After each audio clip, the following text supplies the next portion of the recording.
chegando aqui no Link Esporte Clube Podcast, está começando mais um TBT por aqui, onde a gente vai relembrar os principais momentos deste ano. Mas antes, é claro, eu vou pedir para você que está chegando agora, já se inscrever no nosso canal, curtir a nossa live e, claro, ativar o sininho, porque toda vez que a gente estiver ao vivo, trocando ideia, você vai ser acionado a participar com a gente. E hoje, meu povo, a gente vai relembrar duas entrevistas muito legais, duas conversas importantíssimas que a gente teve nessa temporada com dois técnicos promissores do futebol brasileiro. Sérgio Soares, que hoje treina o Juventus da Moca, e também Orlando Ribeiro, que assume o Sub-20 do Corinthians para a Copinha. Bora relembrar. Merece isso e muito mais. Queria já começar conversando com você, Sérgio. Esse início de temporada, né? A gente sabe que o Campeonato Paulista da Série A2 é um campeonato muito pegado, muito duro, muito intenso. E são apenas 2 vagas para a elite do futebol paulista. O Juventus fez uma campanha assim de recuperação depois que você chega. Você pega um time que é quase desacreditado, leva às semifinais. Como que se deu esse início de trabalho? Como você encarou o pedido de retorno, né? Foi a terceira passagem tua pelo Juventus como treinador. Foi revelado pelo clube, jogou outras vezes pela equipe moquense. Como que foi esse convite para assumir uma equipe que estava desacreditada e acabou levando até a semifinal do Campeonato Paulista? A verdade é que quando você recebe um convite de um clube como o Juventus, onde você começou toda a sua história dentro do futebol, não é um convite, né? É uma convocação, aí não tem como você negar. O presidente é um cara que eu conheço bem, o Tadeu, né? É um amigo, e quando ele me ligou, eu falei, não, presidente, não quero nem saber da outra parte, estou dentro, vamos seguir, tocar esse projeto. Né? Levei junto comigo o Caio Soares e o Denis Facincani, que é o meu auxiliar de muitos anos.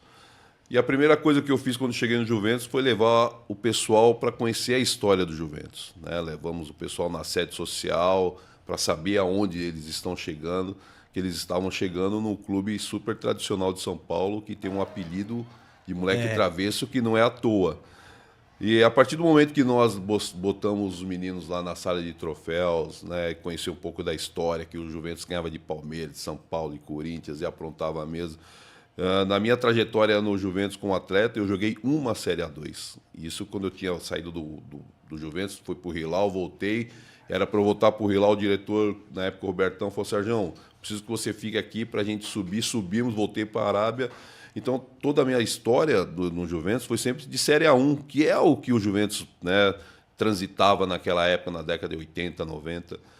E agora o Juventus está há muito tempo na Série A2. E esses atletas que chegam no Juventus, eles não sabem da história do clube. Então eu fui mostrar a história do Juventus.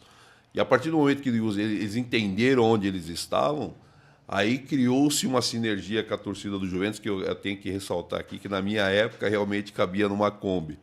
Hoje não, a Javari borbulha lá, fica com muita gente, 4.000 pessoas. Tem 2 organizadas agora, né? Na minha época era a Ju Jovem, hoje tem a Setor 2. Né? Então, a Javari hoje estava lotado e tudo isso fez com que os atletas entenderam onde eles estavam e criou-se, pô, nós estamos num lugar que dá visibilidade, um lugar importante.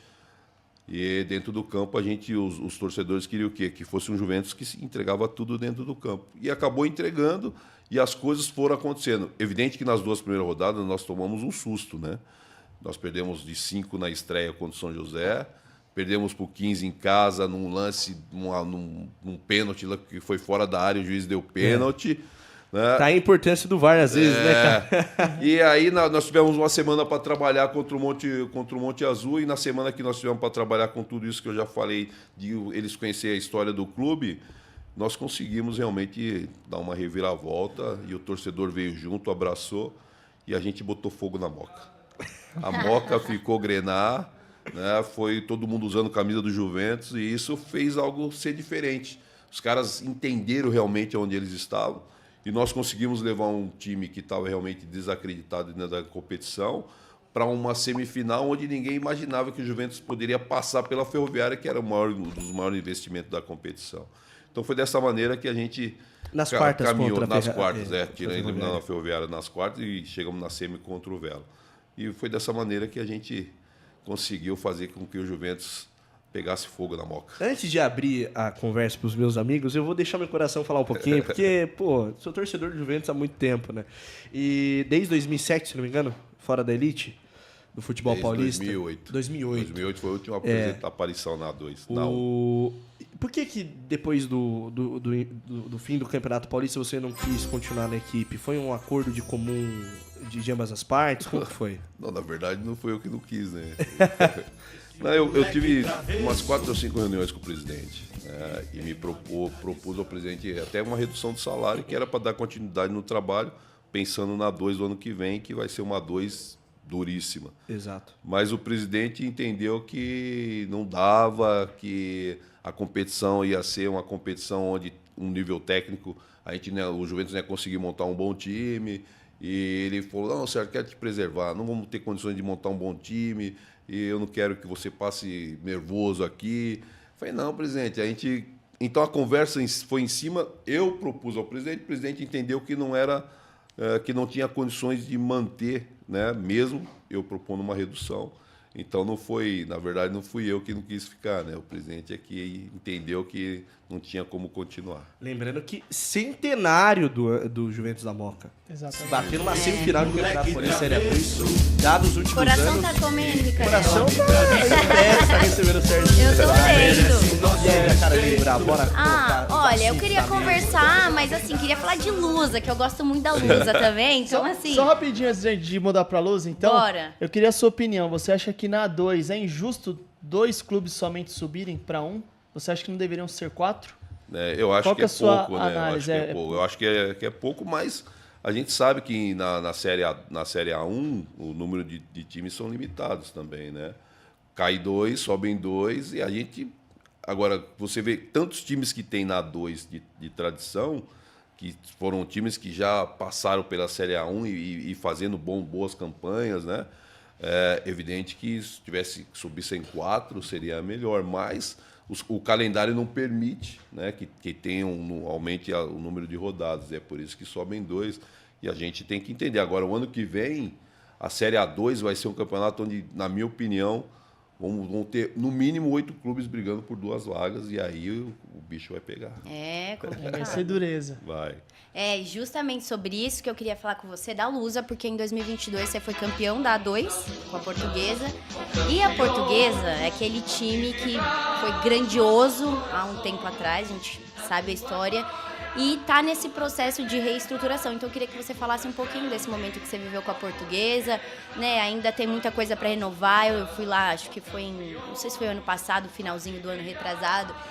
O presidente tinha falado, tem muita coisa pra gente ajustar aqui, tem investimento chegando, mas é uma situação complicada, né? Eu queria que você falasse pra gente como é que foi essa temporada na Portuguesa, por que o trabalho também não continuou por lá.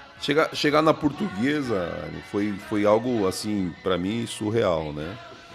Porque eu sou um moleque de São Paulo, né? Fui inserido dentro do futebol, aí ia no estádio, sempre acompanhei Portuguesa de Enéas, né? Aquela Portuguesa lá de antigamente.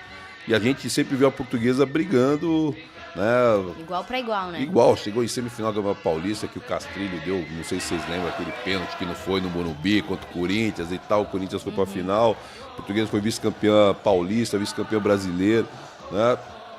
E a gente sabe o tamanho da Portuguesa, né? O Canindé sempre teve torcedores da Lusa em grande número. E quando nós chegamos no Canindé, nós nos reunimos, eu, Toninho Cecílio, com a torcida organizada, que é a Leões da Fabulosa. Os caras falam assim, professor, eu não quero saber de promessa, ficar prometendo que vai subir, que vai não sei o quê. Eu quero escutar você. Eu falei, eu não vou falar para você que nós vamos chegar aqui e nós vamos subir. Vai ser difícil. Eu vou prometer para você que você vai ver um time que vai honrar vocês dentro do campo de jogo. Vai lutar, vai brigar.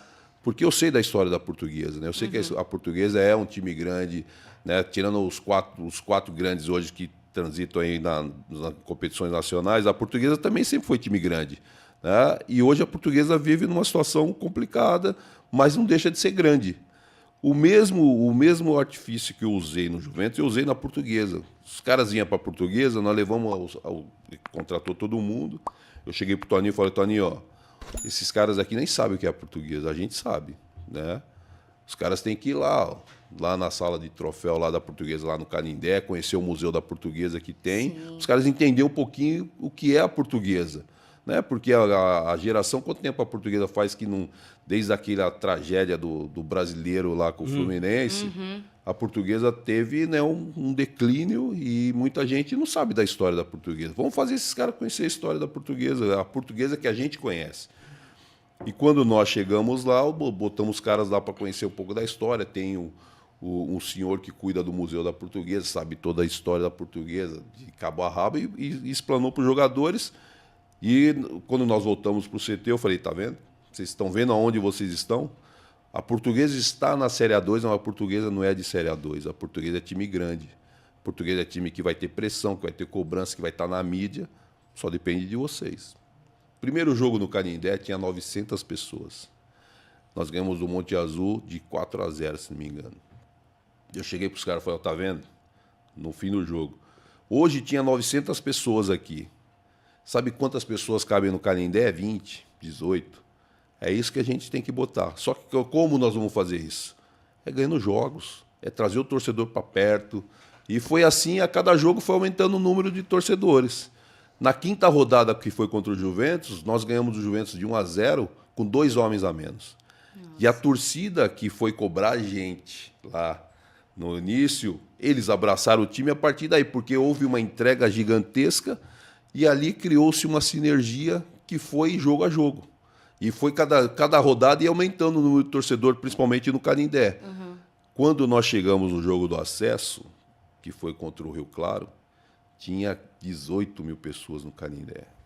A minha palestra no pré-jogo, eu falei, tá vendo?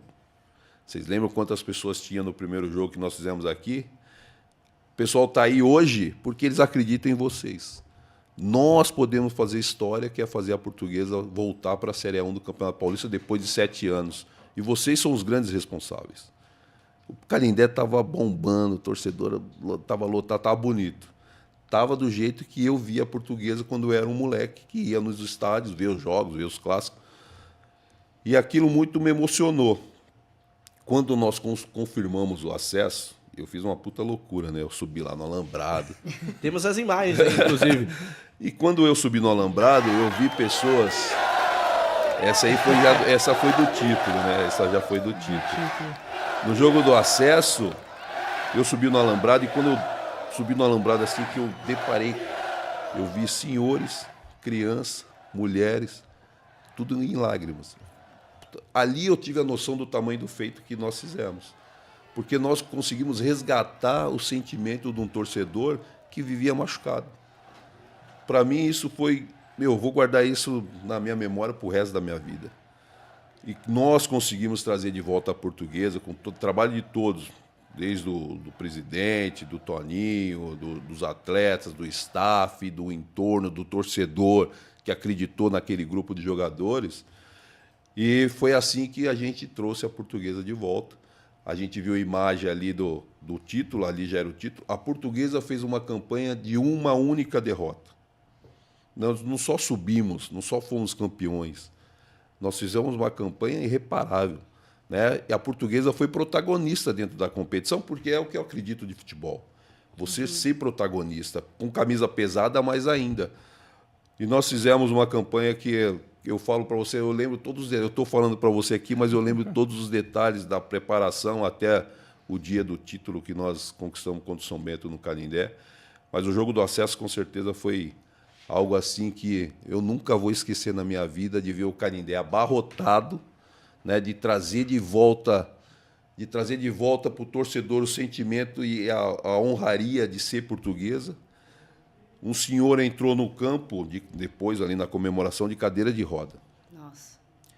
Ele falou assim, Sérgio, fiz questão de vir aqui te cumprimentar. Eu falei, o senhor nem devia ter vindo aqui, era só me chamar que eu ia lá. Ele falou, não, você merece, você está me dando uma alegria enorme. Passou um ano, ele faleceu. Aí o filho dele mandou uma mensagem no Instagram e falou, Sérgio, você não sabe a alegria que você deu para o meu pai. Cara, isso me emociona. Isso é prazeroso, isso faz você valer estar no futebol. E a Portuguesa me trouxe tudo isso. Pô, fui campeão no time da minha cidade, né? Time grande de São Paulo. E eu guardo isso com baita carinho. você entra assim no Canindé, você acompanha a Lusa, tem uma aura, gente. Atmosfera uma diferente. atmosfera que Ali é futebol assim, de verdade, né? futebol raiz, Ali é sabe? futebol de Assim, dá verdade. até Verdade. é uma nostalgia que dá, assim, analisando a Lusa hoje, assim, né? Disputou ano passado a elite do. Ano passado, não, esse ano, a elite do Campeonato Paulista. Tem toda essa trajetória ainda para seguir tentando se recompor dentro dos campeonatos nacionais. Sim. A administração ainda é o Castanheira, Sim, né? sim. O que você acha? Que tem ainda possibilidades? Eu queria saber a sua opinião em relação à Lusa atualmente, porque é bom para o torcedor também ouvir, né, a sua opinião, a administração de agora, os futuros planos. Eu sou suspeito a falar, né, que eu gosto do presidente, né, mas eu tenho que falar profissionalmente. O presidente faz um excelente trabalho. Na minha opinião, se o Castanheira não está à frente da presidência da Portuguesa, a Portuguesa estava numa situação complicadíssima. A Portuguesa vem caminhando. O campo está ajudando, né? São 2 anos na Série A1 do Paulista. Ano que vem tem Série D, conseguiu uma vaga para a Série D, tem calendário cheio, né? A Portuguesa precisa se manter nessa Série A1. A Portuguesa, a gente sabe que a Série D é difícil, né? Não adianta a gente chegar, vai lá e vai subir. É uma pressão porque o torcedor quer a Portuguesa de volta em competições nacionais. De repente uma Série C para 26. A gente sabe que é duro, mas o trabalho do Castanheira, ele é fantástico. Excepcional, né? Ele é fantástico, né? Tem aí uma possibilidade de SAF. É isso que eu ia perguntar, Tem porque tem. eu já cheguei a conversar com o Castanheira, ele falou muito dessa possibilidade de SAF. Sim. Só que o problema é que a camisa da Lusa é a camisa da Lusa, né? Então os torcedores também, não é qualquer SAF que pode entrar. Sim, Então o Bragantino sim. da vida não poderia. Porque mudaria a Teria que ser uma a Red Bull estética portuguesa também. e Sim, ninguém sim. ia querer. Mas então, o Castanheira está tendo todos os cuidados para que essa marca portuguesa não suma. A identidade não se perca. Por né? isso que ainda não entrou. Né? Ele está tendo todos os cuidados. Eu conversei com ele, vira e mexe, converso com ele e pergunto: e aí, presidente, essa SAF vai entrar ou não vai? Serginho, calma, eu tô vendo o melhor caminho, mas está no forno, deve entrar, e é isso que vai fazer com que a Portuguesa realmente, né, dê um pulo aí, se fortaleça financeiramente para montar um bom time. E as questões de patrimônio, o CT hoje, se você vai no CT, quando nós estávamos lá em 22, o CT tinha um espaço físico, que era você conseguia trabalhar, ou eu tive lá, fui ver o amistoso de Grêmio e Portuguesa antes da Copa Paulista, que o Alan Dotti é meu parceiro, e me falou: Sérgio, vem ver o treino. E o CT está muito legal, tá organizado, estão concentrando no CT. Na nossa época a gente concentrava no hotel. Então eles estão melhorando também, e isso com cota da federação. Chegando à SAF, a tendência é que ainda a estrutura física fique melhor. O presidente, ele falou: Sérgio, eu nem fico mais no Canindé, eu fico aqui. Ele fica lá no CT para você ver. Melhorou a estrutura física para que pudesse acomodar o presidente no dia a dia lá. E é isso que vai acontecer. Cada vez mais vai melhorando, a SAF chegando, a tendência é que financeiramente a Portuguesa consiga respirar e transferir um pouquinho para dentro do campo, para que o campo possa... Que, na verdade, o torcedor quer que tenha uma estrutura, mas o torcedor quer que o campo responda. não vê a hora, na verdade. Não tenha né? dúvida. É porque não tenha quem dúvida. torce pela Portuguesa é uma tradição familiar. Gente, eu tô fominha aqui, né? Não, tranquilo. Porque começa a entrar em luz, eu vou falar pra vocês. Quando eu já trabalhei na Rádio Bandeirantes, primeiro time que me deram pra eu ficar mais em cima era a Portuguesa. Então, vem contato memórias, mais com o clube, né? entendeu? Não, é porque eu acho que assim, o torcedor da Lusa já é uma coisa familiar, Sim, muito familiar, sim. muito importante, assim. Sim. E ele lembra da Lusa campeã. É verdade. Tá na memória dele. Então, assim, poxa, você vê a situação, o que fizeram com a Portuguesa, pra mim deveria ser um crime, assim, né? Alguém devia estar preso com o que fizeram com a Portuguesa, realmente é uma pena, é uma lástima, né? Verdade. E acho que a galera tem essa fome de ver de novo a Portuguesa disputando os grandes campeonatos e campeã, enfim. Amigos. Eu ia pedir passagem, mas antes de passar a bola Claro, pra você, a nossa audiência mandando mensagens aqui. O Celso falando: grande Sérgio Soares, Juventus, o maior do Brasil, indiscutivelmente. Quem tem razão fala isso. Um abraço para o Diego, salve turma, baita convidado no programa de hoje. E ele entra numa questão, Sérgio, que ia até abordar contigo. Sérgio campeão da Copa do Brasil. E uma Copa do Brasil emblemática, né? Ele faz uma pergunta aqui, ó. Se o jogo de volta no Maracanã foi mais fácil do que o jogo de ida no Palestra Itália, na decisão entre Santo André e Flamengo, no ano de 2004 da Copa do Brasil. Você tem pra contar dessa Copa do Brasil? Essa daí foi... Essa Copa do Brasil eu joguei parei durante a Copa do Brasil, aí fui ser auxiliar, que o Chamusca chegou, e nos 3 últimos jogos eu fiquei na área técnica, e no último jogo do Maracanã eu não tive informação nenhuma do Chamusca, que o Chamusca os caras não queria que ele saísse, comprasse ingresso e tal, eu fiquei sabendo isso depois, e eu acabei tomando as decisões dentro do campo de jogo, naquele jogo contra o Flamengo. A Copa do Brasil, ela foi uma competição onde nós entramos para viver da cota da fase. Que foi o primeiro jogo contra o Horizonte, lá que nós ganhamos de 5-0. Pô, ganhamos já um dinheirinho, né? Dá pra acertar umas contas aí, eliminamos o jogo da volta. Eliminamos o jogo da volta, que naquela época tinha. E na segunda fase nós pegamos o Atlético Mineiro, onde todo mundo daria, o Santo André tá fora. O Atlético vai passar por cima. Primeiro jogo no Bruno, nós metemos 3-0. E fomos pro jogo do Mineirão, que era para segurar o Atlético, Mineirão lotado, mas nosso time era muito experiente. Conseguimos segurar o Atlético, tomamos um gol no primeiro tempo e fomos tomar o segundo gol com 46, 47 segundo tempo, enfim, classificamos. E outra fase era o Guarani de Campinas. No jogo do Guarani, como o jogo do Atlético nós fomos muito bem, muitos jogadores saíram. E nós fomos para Campinas com 14 jogadores. Houve um desmonte, né? Sim. Nós empatamos 1-1 com o gol do Dedimar e o Viola empatou, acabou empatando. E foi aí que eu terminou meu contrato. Terminou meu contrato, o presidente me convidou para fazer parte. O presidente queria que ficasse atrás da mesa, né? O Jair, que Deus o tenha, gente finíssima, e eu agradeço muito pela oportunidade que me deu. E acabou que no jogo do Guarani, da volta, eu já tinha encerrado meu contrato. E o Ferreira acabou saindo depois desse jogo. Aí o Ferreira mesmo falou assim, nós já chegamos onde tinha que chegar, que depois o próximo adversário seria o Palmeiras. Aí o Ferreira acabou saindo e aí trouxeram o Chamusca. Só que o Chamusca tinha um auxiliar que era o João Marcelo e o João já tinha jogado no Santo André e tinha uma ação contra o Santo André. E o presidente falou, não, esse rapaz eu não quero. E eu já tinha parado e recebi o convite para ficar lá. Aí eu falei, fica com o Sérgio aí, o Sérgio vai te ajudar. Falou pro Chamusca. Aí eu falei, Chamusca, eu conheço tudo aqui, ó. Eu quero ser treinador, mas jamais quero o seu lugar. Você pode contar comigo. E aí começamos uma parceria, que foi a partir do jogo do Palmeiras, no 3-3 no Bruno. E fomos pro Parque Antártica. Nós estávamos perdendo de 4-2 até os 35. O Chamusca tinha sido expulso, estava aqui na tribuna. Cheguei pro Chamusca e falei, Chamusca, nós não temos mais nada a perder. 35, vamos tirar um zagueiro, vamos botar o Tássio e vamos ver o que vai dar. Aí passou a informação lá para baixo, no rádio, botamos o Tássio. Primeira bola, o Dedimar foi lá, cruzou, o Tássio foi lá de cabeça, 4-3.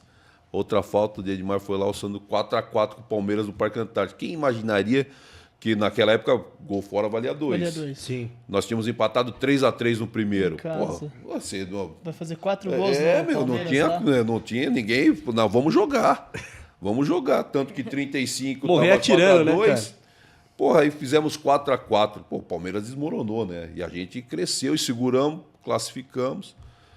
O jogo da semifinal era o 15 de Campo Bom, do Mano Menezes, que na época era o treinador do 15 de Campo Bom. O Mano tirou, o 15 tirou o Vasco.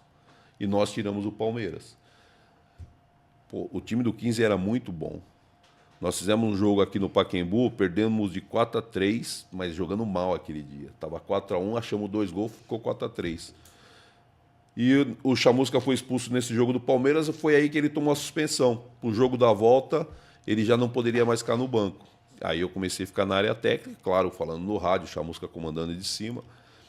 E a gente foi a Porto Alegre e ganhamos de 3-1 o jogo. Primeiro, os caras fizeram 1-0, nós viramos para 2-1 e no segundo tempo 3-1. A partir desse eu falei, gente, nós temos condições de ser campeão, meu. O que nós fizemos com o Palmeiras, agora viramos o jogo onde não tem, dá para a gente ser campeão. E todo mundo começou a acreditar que era possível. De um campeonato que você chegou só para levar o dinheiro da fase... E a coisa foi andando, tiramos o Atlético, tiramos o Guarani, tiramos o Palmeiras. Nossa. Tiramos o 15 que tirou o Vasco. E vamos para a final contra quem? Contra o Flamengo. Eu, enquanto auxiliar, na época, o que eu faço? A minha obrigação é estudar os adversários e possibilidades. Eu estudei o Vitória e estudei o Flamengo. E o Vitória tinha uns neguinhos de canela fina lá, Edilson corria pra caramba. Cheguei e falei pro Chamusca, Chamusca, pra gente ter chance de ser campeão, nós temos que pegar o Flamengo. Aí o Chamusca me olhou, como, Sérgio? Falei, não, porque o Flamengo tem o Felipe, que está jogando muito, tem o Jean e tal, mas o Flamengo com 20 minutos, eu vi 5 jogos do Flamengo, com 20 minutos do segundo tempo, o Flamengo tem um declínio físico que a gente pode aproveitar, que o nosso time fisicamente era um monstro. Falei, então vamos criar estratégia para isso. Jogo do Parque Antártica, vamos jogar. Jogamos bem. E acabou ficando 2-2, o Flamengo fazendo gol no finalzinho de falta do Atirso, que a barreira abriu. E os caras, o Flamengo dando como campeão já. Nós internamente. 2 gols fora. Nós internamente. Não, falei, não, nós vamos para o Maracanã que dá para a gente ganhar. Por quê? O Flamengo não vai jogar com o regulamento embaixo do braço. Maracanã, 80 mil pessoas. Com o Santo André. Pô, não, os caras vão tentar vir para dentro para tentar. Golear. Empolgar o torcedor. E aí criou-se a estratégia do quê? De travar o Flamengo no primeiro tempo, de não ter jogo. Travar, deixar o Flamengo vir, desgastar o Flamengo e tal. E foi isso que aconteceu. Se vocês pegar o vídeo hoje, não teve um chute no gol do Flamengo, nem um chute do Santo André. Só que o Flamengo tentava e a gente travava. E aí ficou o quê? O segundo tempo nós vamos jogar. Não deu outra. Nós treinávamos uma bola parada do lado direito, e o do Sandro sempre saía do goleiro e vir fazer o cabeceio. E isso a gente treinou o campeonato inteiro. E nesse jogo o Sandro posicionou no Júlio César, o Elvis bateu com 6 minutos, 1-0. Porra, 1-0, os caras vão ter que sair mais. Foi, 23 minutos, 2-0. Se com 20 minutos os caras iam tentar e não conseguiam, né, dentro da nossa estratégia que foi observado, nós fomos segurando, e o jogo foi andando. E eu lembro que eu estava olhando no relógio e o Fernandinho Fernandes estava do meu lado.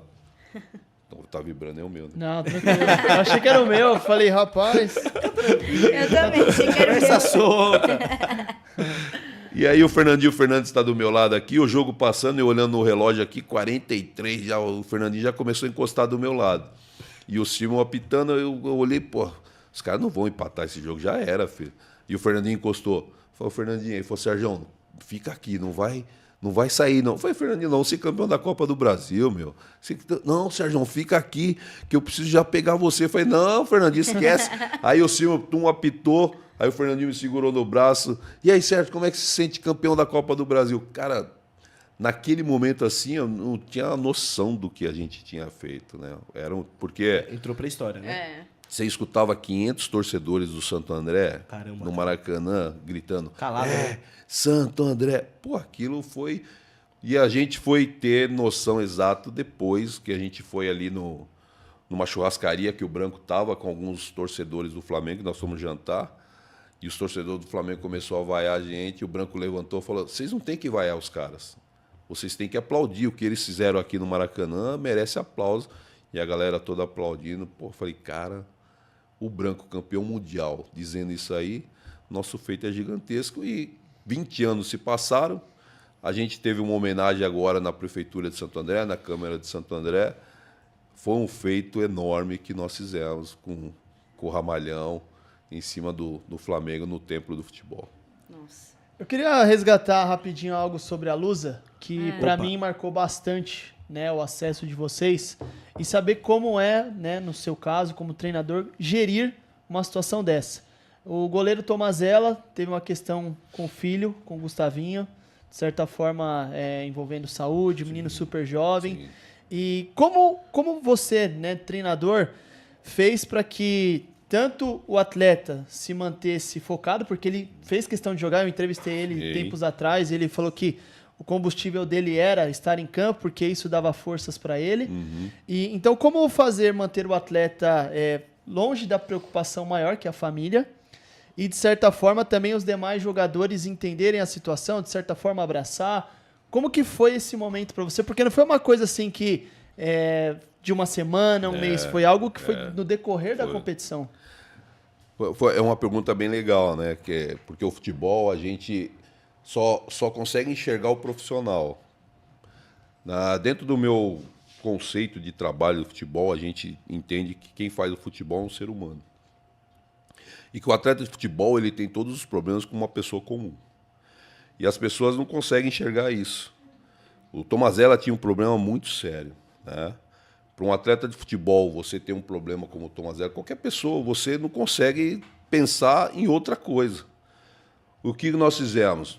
O Tomazella ficou sempre muito à vontade para tomar as decisões e nós, em paralelo com ele, dando muito apoio a ele. Ele falou, pô, o Gustavinho não dormiu essa noite, teve com dor. Eu falei, pô, então, falava pro treinador de goleiro, o Carlão, então o Tomazella treina pouco. Pô, o Gustavinho teve que ir pro hospital. O Tomazella não treina, vai pro hospital. E foi assim que nós fomos conduzindo. O Tomazella falou, Tomazella, como é que você tá? Não, professor, dá para eu treinar. Então ele treinava. Professor, pô, a cabeça não tá boa. Para casa. E assim nós conduzimos até o Gustavo, graças a Deus, ficar bom. Graças a Deus, né? se curou, né? O cuidar do Tomazella foi mais o cuidar da pessoa. Né? Essa questão profissional, ela fugiu muito da gente nesse momento. A gente ficou muito preocupado realmente com ele, com a esposa, com a mãe da esposa dele, que vira e mexe, estava na casa dele, porque às vezes ele ia concentrar. Então, mas ela ia aí, dormiu? Pô, professor, não dormi. Então, você concentra para você poder dormir, para você descansar. Né? Mas fica atento no telefone, se precisar ir para casa, você vai para casa. Foi dessa maneira que nós procuramos conduzir. E o elenco, assim, ele explicou para mim a visão dele, como o elenco abraçou a situação, mas eu queria ouvir de você também como que foi o elenco, assim, nessa situação de, por exemplo, até mesmo o goleiro que disputava a posição com ele na época com ele. Então, como que o elenco também foi um combustível, você acredita, para o acesso? Sim, mas não tenha dúvida, tá? Todo mundo. Quando nós externamos que o Tomazella realmente estava com um problema, porque assim, o Tomazella falava para um ou para outro ali, até pela proximidade. Quando nós reunimos os jogadores e falamos que o Tomazella estava com um problema de família, com o filho dele, né? E que em algum momento o Tomazella ia estar no treino, em outros momentos não, a gente ia estar controlando isso. Os atletas entenderam perfeitamente e alguém, agora não lembro se foi o Tauan, se foi o Marzagão, falou, então vamos ganhar essa porra pelo Tomazella. Né? E aí os caras fecharam. O Luiz Ricardo, que era o capitão, os caras fecharam. Não, professor, tá tudo certo, o Tomazella tem esse problema, o Ricardo já sabia, o Luiz Ricardo, a gente sabe, o grupo tá ciente, então a gente tá junto com ele nesse processo. De poder, a gente quer que o Gustavo entre com o Tomazella no último jogo, no jogo do acesso, se não me engano, não sei se foi no jogo do acesso ou se foi no jogo do título, que o Gustavo entre com ele. Então nós vamos trabalhar para que isso aconteça. E foi aí que todo mundo foi se fechando e também tinha um objetivo de ser campeão, mas tinha um objetivo humanitário, né? De estar junto com o Gustavo naquele. E quando eu lembro da cena a gente adentrar o campo no jogo da final, que o Gustavo estava no colo do Tomazella, o Tomazella estava meio que em lágrimas, assim, porque tudo que nós e ele vivenciou e imaginou aquele momento, estava sendo realizado. Né? Então o grupo abraçou, o Tomazella abraçou, foi uma questão humanitária, né, Nino? Sim. De você, que falta muito hoje no futebol, né? As pessoas só enxergam o só jogador como um robô. O profissional não vê o lado pessoal, porque os problemas todos têm, né? E você tem que saber lidar com essas questões. E é uma questão de saúde, uma questão, né? O filho único. Cara, o Tomazella, eu falo para eu cheguei um dia e falei para ele, meu filho, você é demais, velho. Porque outro no seu lugar não tinha cabeça para estar aqui, não. Aí ele usou esse termo que você falou. Professor, estar aqui é um combustível para eu poder suportar essa situação e ver meu filho melhorar e estar comigo no campo. E aí, pessoal, estão curtindo aí a conversa? Agora a gente vai chamar outra entrevista do Orlando Ribeiro, mas antes eu vou pedir para você, não se inscreveu ainda aqui no nosso canal? Se inscreve, curte a nossa live, ativa o sininho, ajuda a gente aqui no Link Sport Clube Podcast e agora a gente vai acompanhar o Orlando Ribeiro. Estão meio espinhosos agora, porque o Orlando é campeão da Copa São Paulo de Futebol Júnior, com o São Paulo no ano de 2019. Aquela partida foi alucinante. Um abraço pra Cotia, minha terra natal, um abraço pra vocês. Eu percebi amo que todos. A Aline Bravo é uma tricolor. A equipe de Cotia tem 3 cores. Cotia também. Futebol Clube, existe esse time lá, pode procurar no Google, eu não estou inventando. Tamo junto. Nessa edição da Copa São Paulo de 2019, foi um jogo alucinante, um 2-2 contra o Vasco da Gama, e a decisão foi para os pênaltis. Como que funciona na cabeça do treinador, dentro desse cenário do jogo, empate dentro do tempo regulamentar, um jogo de muita trocação, de muita velocidade, de muitos gols, preparar a equipe para a decisão para os pênaltis? A gente sabe, por exemplo, hoje, a gente já citou aqui a seleção brasileira, o Dorival Júnior teve, assim, trabalho quase colocado em xeque por conta daquela imagem dele fora da roda de definição de batedores contra o Uruguai. Como que é o seu pensar enquanto técnico, como que você gosta de preparar a equipe para uma decisão dessa?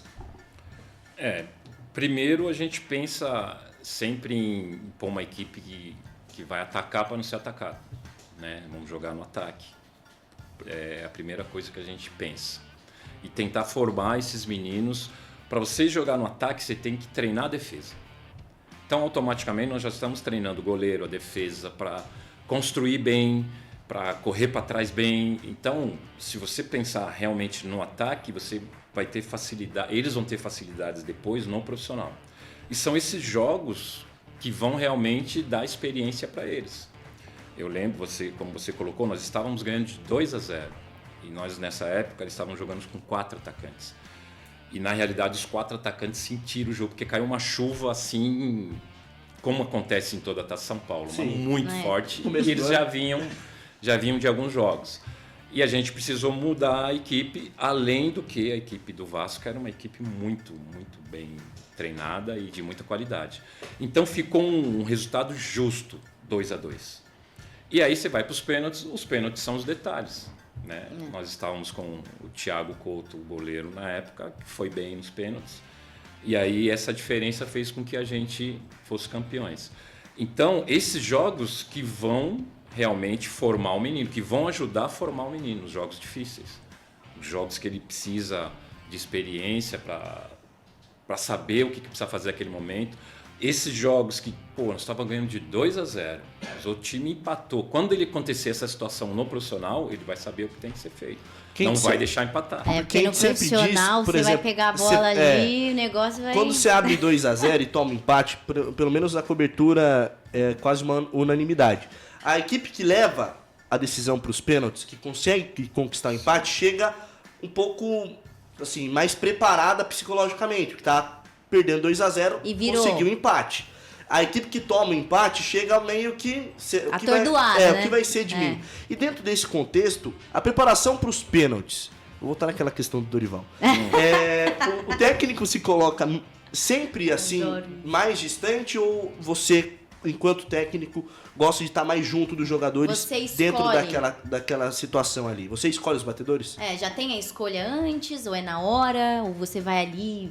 Sacode a garotada, bora, como é que funciona? Não, na semana a gente já tem noção quem está batendo melhor, né? Quem tem mais facilidade.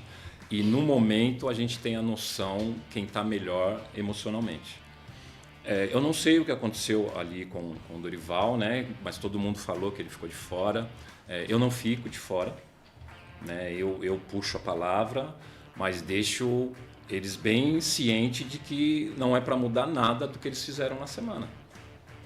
Então, chegou nos pênaltis, é uma decisão ali, eu não estou ali para bater o pênalti, ele tem que decidir o que ele vai fazer. Eu só aconselho ele a fazer o que ele vem fazendo sempre. E se o jogador chega e fala, professor, não estou bem? Eu ponho outro. Já aconteceu? De alguém falar assim, professor, não me põe não. Já aconteceu.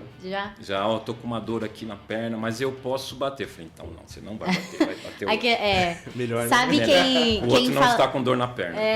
Quem falava muito sobre isso, esse momento do pênalti, era o Dinei. Ele falava que quando ele tinha que bater pênalti, ele falava que pegava a bola assim, que ele não via mais nada, né? Que ele participou aqui com a gente um tempo no podcast, e ele fala, a perna bambeava, meu amigo, chegava ali na frente do goleiro, você rezava pra Deus, eu nem olhava pra que lado que eu chutava. Mas pro Dinei ficou fácil, porque ele tinha o Marcelinho que batia, tinha o Ricardinho tinha que batia. Outras opções interessantes. Tinha outras opções. Mas deve ser difícil mesmo, porque ali na base o moleque, querendo ou não, tem o público, mas é bem menor. Eu acho que na Copinha é maior, né? Porque a Copinha, sim, final, é diferente. Mas nos jogos do dia a dia, você bater o pênalti depois, ir para um profissional, pegar a bola ali, você tem que preparar o menino muito bem mentalmente, né? Esse trabalho mental do pênalti também, tem algum trabalho que se faz no dia a dia? É depois esse trabalho de, por exemplo, você vai para uma grande final, tem a possibilidade de ir para os pênaltis. Então você vai trabalhar a batida de pênalti também. É mais incisivo? Isso é depois do treino? Ou tem jogadores que se dedicam mais e ficam depois do treino para treinar falta, pênalti, tudo mais? Como é que funciona? Ou faz parte do treinamento também? No dia a dia, não falando de cobrança de decisões por pênalti, eu prefiro que o meio-campo, meia atacante e atacantes cobrem o pênalti, batam o pênalti.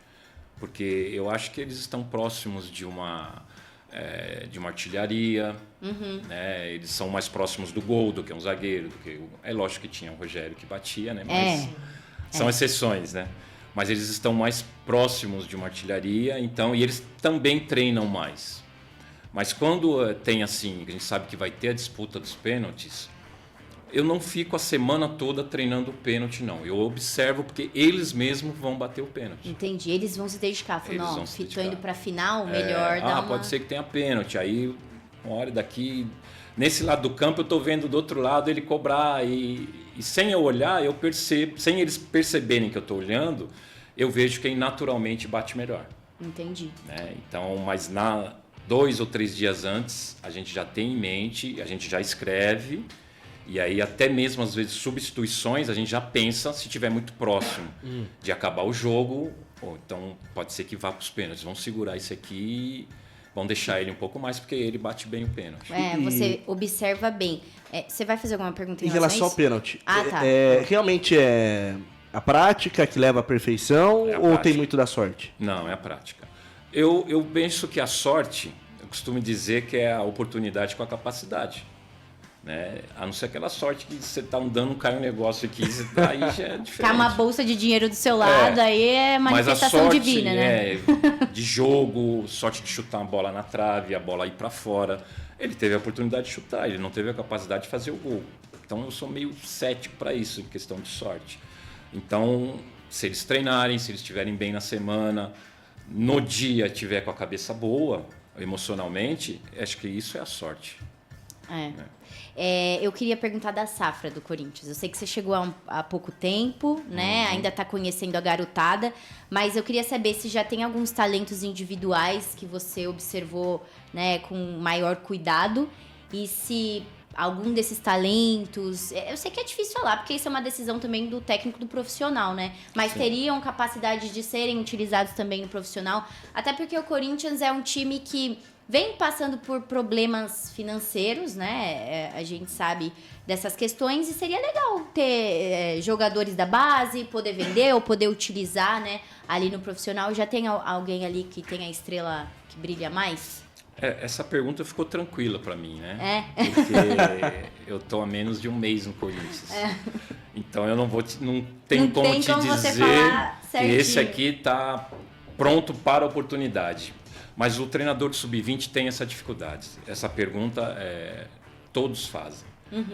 Quem você acha que já está pronto para o profissional? Se a gente está um certo tempo ali, e certo tempo tem que ser pelo menos um ano, a gente pode dizer que o menino está pronto para a oportunidade. Então, se ele vai ir para o profissional e vai jogar, já não é comigo. O treinador tem que ver o dia a dia. O treinador do profissional tem que ver o que ele precisa daquele momento, se a característica do menino vai encaixar, se quando ele chegou no profissional ele teve o mesmo desempenho que no sub-20.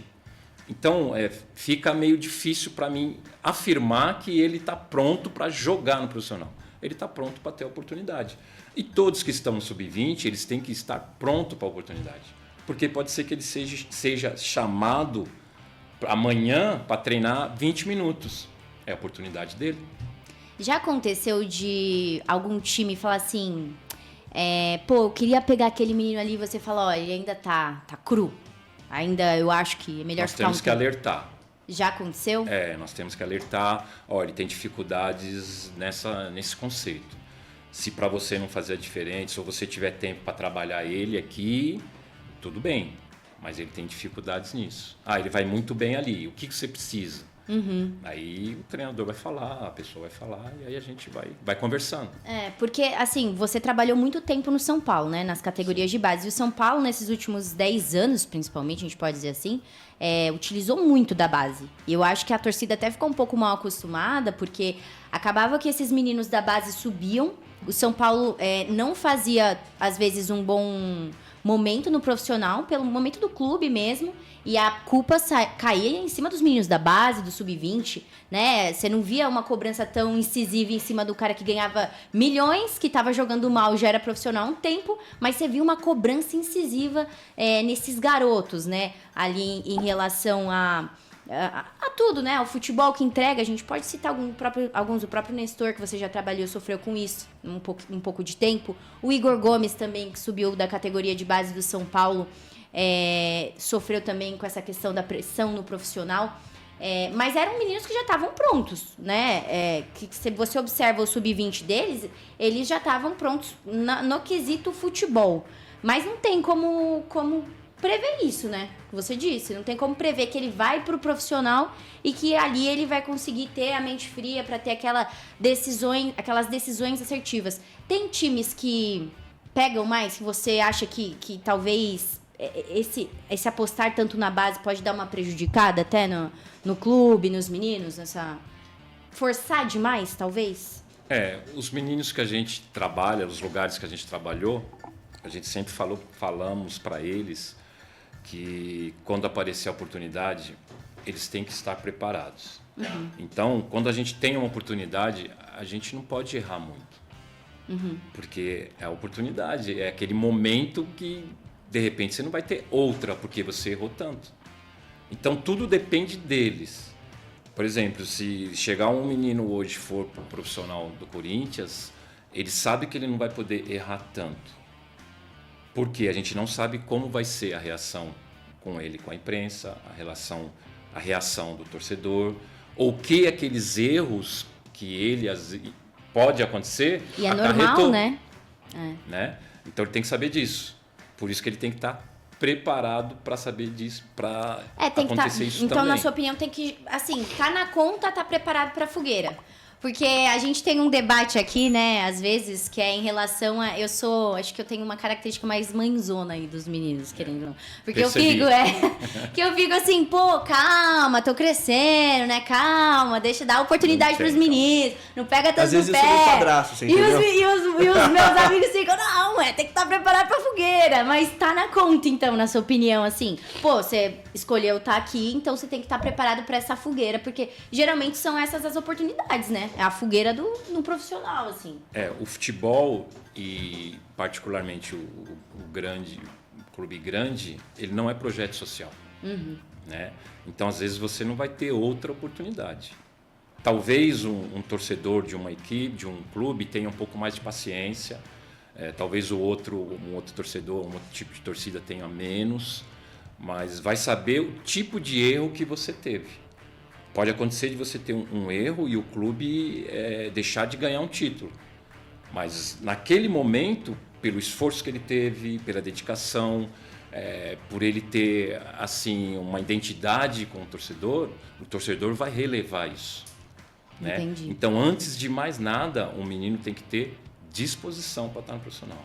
Ele não pode chegar com preguiça, ele não pode achar que o profissional que está ali vai correr mais do que ele no campo, ele tem que correr mais do que o profissional que já está, que é mais velho, que é mais experiente. Então, tudo isso conta. E, repito, a gente passa tudo isso para eles.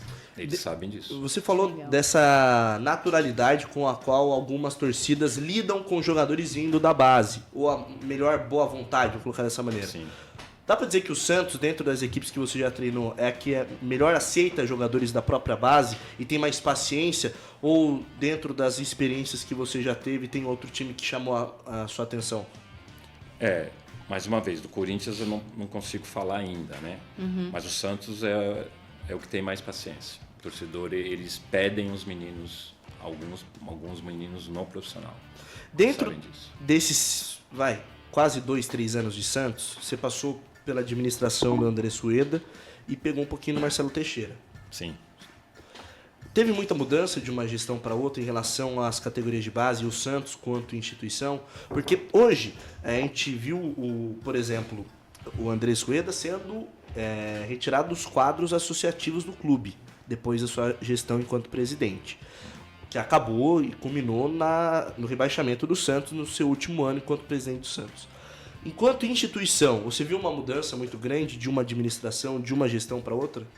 Também já me perguntaram isso e a resposta é assim, eu tenho que ver individualmente como eu fui tratado e a comissão que eu trabalhava. As duas me trataram muito bem, com muita confiança, dando todo o respaldo que a gente precisava. Então eu não vi assim diferença em nenhuma das duas gestões, né? Então eu não posso falar essa aqui foi melhor que a outra, essa aqui, em termos assim, vamos colocar de resultado, né? Aí são as pessoas que têm que ver. Mas assim, comigo, com a comissão, nós fomos tratados da mesma maneira. Só para pegar um ponto dessa sua resposta, muito se fala que o Santos, enquanto equipe, enquanto time e tal, com esse rebaixamento do último ano, ou se aproximando do final do ano com a chance de ser rebaixado, já no terceiro ano consecutivo, existia uma pressão interna e o pessoal estava ali meio que num clima de quase velório no final daquele ano de 2023. Você sentiu isso também afetando um pouco o trabalho da base ou não? Sempre afeta, né? Nós estamos muito próximos do profissional. Então, isso sempre afeta. A gente acaba ficando preocupado também. A gente tem que tomar um cuidado para não passar essa preocupação para os meninos, para o trabalho do dia a dia nosso. Mas o clube é um clube só nessa situação. Então, realmente, a gente sente, como na época sentimos também, e a gente ficou triste com a situação. Mas a gente sabia que tinha condições e que iria dali para frente melhorar, né? O sonho é ser treinador de uma equipe profissional ou essa é uma etapa que é indiferente na sua carreira hoje, pensando no futuro? Não é sonho, é objetivo, né? Então, é o que eu falei, eu comecei avaliador praticamente, né, no São Paulo, mas já trabalhava como treinador. Já teve um gostinho de treinar o profissional no meio de uma fogueira e conseguiu lidar super bem, né? Eu acho que a gente... Que loucura. Não foi fácil, a gente sabe que não foi fácil. Mas não digo sonho, é um projeto de carreira. Algumas pessoas ainda duvidam, né? Mas eu não posso duvidar. O mais importante é eu não duvidar. Hoje? Por incrível que pareça, para o profissional, não. Assim, time grande, essas coisas, não. Né? Não que interessasse a gente de deixar... porque eram alguns projetos que a gente achava que não tinha muito a ver, né? Mas assim, Série B, Série A, a gente não teve ainda. E aí, gostaram do TBT do Link Esporte Clube Podcast? Então, olha, deixa aqui o like na nossa live, se inscreve no canal e ativa o sininho. Até o próximo programa.